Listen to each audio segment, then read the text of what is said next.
Everyone knows Masahiro Sakurai, the man responsible for Smash Bros, Kirby, and a little gem for our favorite Nintendo handheld, Meteus. Oh yeah, I guess this too. Kid Icarus Uprising is an incredible game. It would be so underrated if not for the fact that every time this game gets brought up, everyone says how underrated it is. I love this game, but every time it gets talked about online, it's always the same discussion. They always say it's a masterpiece if not for the awful controls. And to be fair, it's not like they are wrong. The controls in this game, while they are a pretty cool idea, they just end up hurting the experience. And me. If you don't use the 3DS stand, which, let's be honest here, most of us don't even have or at some point lost, you end up getting a similar level of pain of playing Tug of War in Mario Party 1 during a Saturday night. Yes, it's true, the controls aren't great, but I feel like that's all people talk about when talking about this game. It's a 10 out of 10 experience if not for the awful controls. Which, to be fair, if this game actually had gyro controls and was on the Switch 2 in HD, it would probably be my favorite game of all time. But my point is, not enough people talk about what is so good about this game. And believe me, there are lots of things to talk about. More specifically, I want to say why you would love this game. Yes, you, Gen Z and Gen Alpha with your TikToks and brain rot humor and constant urge to tell people to like, comment and subscribe, and don't forget to hit that bell. People still do this, right? For you see, this is a 3DS game we're looking at here. So while the action up here seems pretty standard, the developers had to come up with something to put on the bottom screen. Cause, come on, what is this? The Wii U gamepad while playing Donkey Kong Country Tropical Freeze? No! That bottom screen needs a use, damn it! And I think they found an awesome use for that. First of all, use the bottom screen to aim. Fuck, suddenly I'm talking about the awful controls again. But besides that, while you're going to the main adventure, the characters are talking about everything you're doing. And yes, this is very common in video games already. Ratchet & Clank on the PS4 comes to mind. That game is being narrated by Captain Cork, and it has a lot of funny and unfunny jokes. However, I've never seen a game go this far with how much the characters talk. These guys rarely shut up while you play. Here's the thing, it may sound like this could be really annoying, but it really isn't.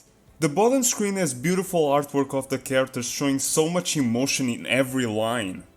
Pete and Palutena, which are the most frequent characters here, are full of personality and they are incredibly fun characters. Also, every time a new character shows up and interrupts the little podcast Pete and Palutena have going on, is a delight, and it happens a lot too.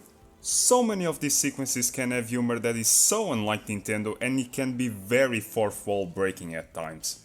A lot of people talk about the Smash Bros reference in this game, but there are a lot of other references to other Nintendo games.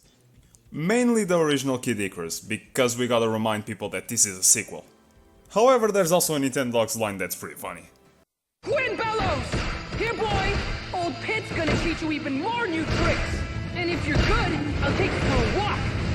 And give you a bath! And a treat! We're gonna rack up some serious Nintendo's trainer points together! Focus, Pit. But it ain't just jokes. The main plot of Kid Icarus happens while you are playing. Sure, there are some cutscenes that stop the action for a bit, but for the most part the story starts and ends with action. And how the heck does this relate to Gen Z? Well, it's pretty simple actually. TikTok. No, really, please don't leave. I know how stupid it sounds. There are several studies that show how our attention span has been decreasing over the years. And sure, there are several factors to this. But having one of our main entertainment sources be in the format of 1 minute long videos suddenly didn't help. I think we are all aware of this at this point. In fact, our brain rot has got to a point where we need multiple forms of entertainment in these 1 minute long videos. That's why there are multiple Family Guy clips with Subway Surfers gameplay where they are avoiding the coins for some reason. I don't get that.